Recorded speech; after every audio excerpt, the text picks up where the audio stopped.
I'm sure by now it's not a surprise to anyone that the housing market has fundamentally changed. And the worst part is it may change again. It can make things worse for both buyers and sellers. So stand by and we're going to go over everything that you need to know in order to buy a home or sell a home before things get worse. In case we haven't met, my name is Hudson. I'm a real estate agent here in the Las Vegas area, and every day people reach out by phone, text, or email. And if you have any questions about the real estate market, please call, text, or email us. Our information is in the info tab. And if you want to get on a calendar really quick, down below is a calendar link, and you can get on my calendar for at least 15 minutes and we can talk about whatever interests you.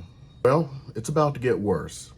I'm sure you've noticed that the price of houses have come down since the beginning of the year. On top of that, it's even more expensive to buy a house. In reality, the price of houses have not come down. They've actually gone up.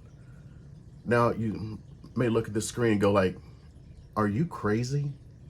The price of homes have gone up? Yes, they have. Do you know why?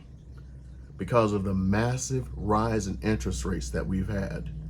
Now, here in the Las Vegas area, the median price of a home has gone down from its all-time high of $482,000 to a new median of $450,000. Yet, it has actually started to maintain that. So we started to finally get a little bit of stability here in our market. And then the shoe drops.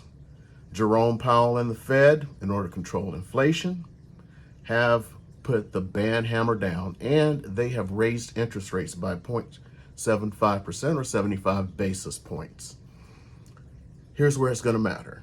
Soon, interest rates are probably going to go up at least 0.5%, which is going to make it even more unaffordable for people to buy homes.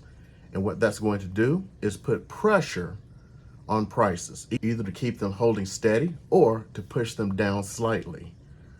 Now, if you look, we have had a massive growth. In my almost 9 years in real estate, I have not seen this type of inventory in my market. Never. And yet we have the highest inventory I've ever seen. And yet, for some odd reason, by statistics, it's a seller's market. But it doesn't feel like that seller's market. I know I've said that many times, but it doesn't. People are panicking. Last week alone, twice as many people reduced the price of their houses than houses came on the market. 1/4 of all houses on the market had a price reduction in the last 7 days. 1/4. So it does not feel like it's a seller's market.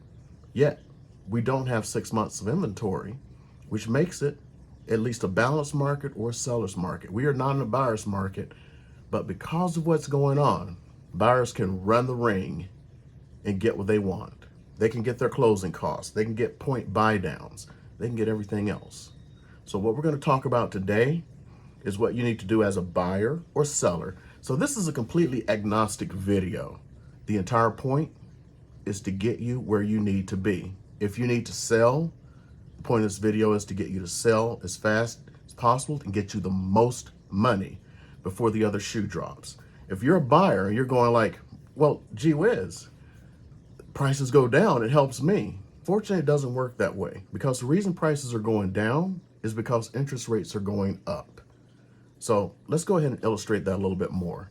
Let's just look at some mortgage figures. That way you can kind of figure this out and see where I'm going with this when I say prices have actually still been going up for some people. So if you had purchased a house at the top of the market, when the median price was $482,000, and interest rates, let's use a number out there, I'm not quoting any interest rates, I'm not a lender, 3.25%, and used a 5% down loan. Of course, if you're a veteran, that's 0%, 3.5% if you're an FHA borrower, and you can actually get down to 3% for conventional. And in each one of those cases, except for the VA loan, you're going to have PMI, private mortgage insurance. But here's what you would have paid. At the height of the market, your monthly payment would have been $2,466.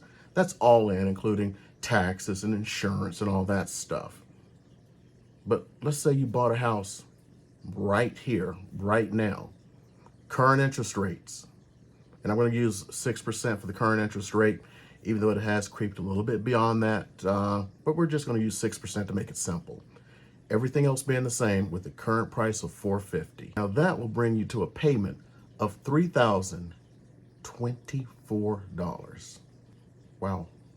$500 and almost $50 more per month with a reduced price. Well, for the homeowner, someone who's trying to sell, somebody to buy your house has to pay $550 more, and that's at a reduced price than if they had bought it just a few months ago. For the buyer, you're sitting around going, oh, I wish the prices will crash by 10%, 20%. Great, but how much are you paying? This interest rates may last for a year or two.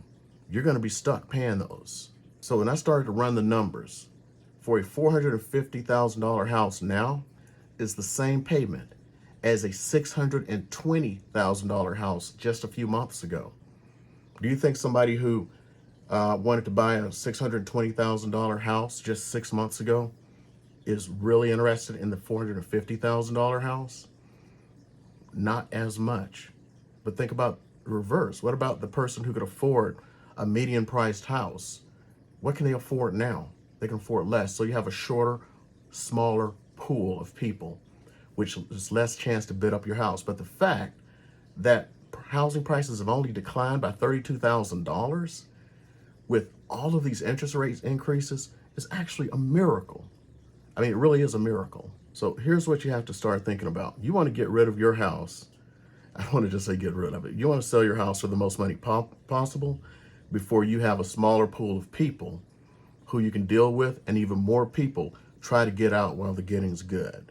So one of the things you need to do is find out what the buyer wants. Representing both buyers and sellers, I get to see it from both ends.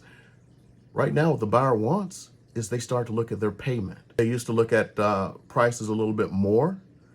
Now they still are, but they're considering their payment. Before, it was almost free money. They don't have free money anymore. They have normal money, which feels very bad to them. It weighs down upon them. Well, what can you do to help out? First of all, they're going to have less money to do things. People who bought a house a year ago, you're still ahead by double digits. That's hard to believe.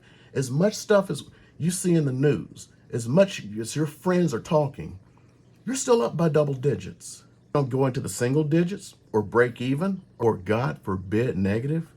You need to find a great buyer for your house. And things that buyers are looking for: interest rate buy downs.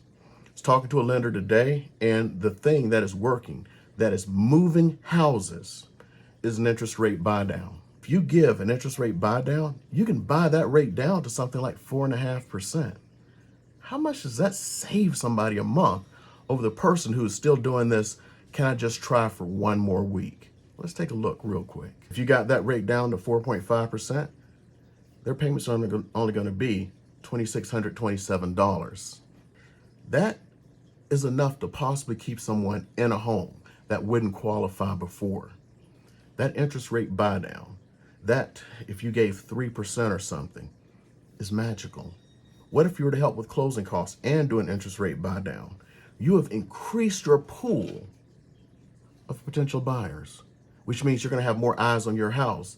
And before the next shoe drops, you'll be able to slide in there and get more money. Some people are going like, well, I'm going to get less money. I've got to give them all of this money. Yeah, you do. Here's the thing. You give them that money, your house sells. Remember when I said a quarter of houses reduced their price last week? What if you were not one of them? Because you were doing smarter things. If you reduce your price of your house by 10% and you had a $400,000 house, you gave away $40,000. If you gave a 3% interest rate buy down, you gave away $12,000 to buy them down to 4.5%. There's all kinds of smart things you can do. All you got to do is look for them and start going, is it better for me to reduce my price or to get more money? Just give them a little bit and kind of share the wealth, share the pain even. Now, some people want to have their cake and eat it too. Don't worry about them. Other things you can do, not only closing costs, not only interest rate buy downs. Here's another one. You know you can pay off PMI. Somebody's sitting there, they're going like, man, I got to pay $125 a month PMI. Did you know for like a couple of $1,000 you can actually get rid of PMI and you can pay that for them? I just saved $125 plus I saved $400. Why wouldn't I give you full price if it will appraise? Instead of being like everyone else who are reducing their prices by $40,000. I was talking to an agent on Thursday and we are talking about how tough the market was, and he went, well, I've gotten rid of all of my listings except for one. They're all under contract. I was like, what did you do? Radical price decreases. Not price decreases, radical price decreases. Do you want to be in the category of radical price decreases or just giving somebody $12,000 and putting the rest in your pocket? These are things you need to do. And now, continuing to be agnostic, let's go ahead and talk about the buyer. I know you're hurting. I know that these prices are killing you, combined with the interest rates. Ask for the things I just talked about. Ask for interest rate buy downs. Get it down to 4.5%, 5%, whatever. You'll save hundreds of dollars per month. Get them to pay your closing cost. Get them to pay off your PMI if you're conventional loan. My goodness, no PMI, 4.5% closing cost. It's getting you into a house that you may not have been afford otherwise. So maybe before you could have afforded a $450,000 house. Now you can afford a $550,000 house. You've got more house for the same payment. Now, not every seller is going to think about this, or every seller is going to be too bold and they're going to say, I'll just wait to see. And then they're going to hurt themselves, but it's not going to help you. Ask for those things. Ask for that 3% for a rate buy down. Ask for closing costs. Of course, have your real estate agent look in and find out what they paid for the house. Somebody made a suggestion about 2 weeks ago to me. What they're planning to do was find out what the person paid for the house and what they're asking for it and offer halfway between and just keep doing that until someone accepts. It may work, it may not. But here's what I do know. If I bought a house 2 years ago and I'm up $130,000, which people are in the median price ranges, I take that same person, I say, pay my closing costs, pay some interest buy down, they're out 20 grand. Well, everybody else is lowering the prices of their houses by 40. They saved 20 grand. You got into a house you couldn't have gotten into. And even if you took their 40 grand reduction, great. Your payment still would have been higher. You're putting money in your pocket or saving it every month, and they're putting more in their pocket. It's called win-win. So these are the strategies you need to start looking for when buying and selling a house in this most trying time ever. And again, if you need to reach out to me because you need some help with your real estate needs, call, text, or email me. Information's info tab. And of course, information's down in the calendar link if you want to get on my calendar. And if you found a little bit of value today, of course, hit that subscribe button, like this video, and leave a comment, because that's the way the YouTube algorithm works.